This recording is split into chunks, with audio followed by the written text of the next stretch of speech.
Липи четвърта година, които са се хванали големи дървета. Всяка година поливаме от нас, това е общински терен, но правим липова гора. Ето това е нещото, което ние не спираме да правим. Някой ще каже как го правиш. С труд, моето момче или момиче. Всеки Божи ден някой доброволец пали трактора. От сондажа на парка вземаме водата.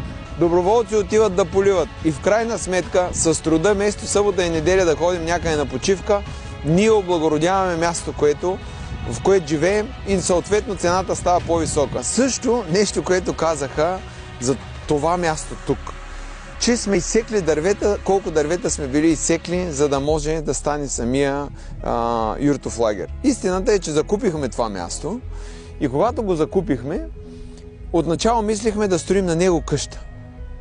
Или къщи, две, да кажем, едното горе, едната долу.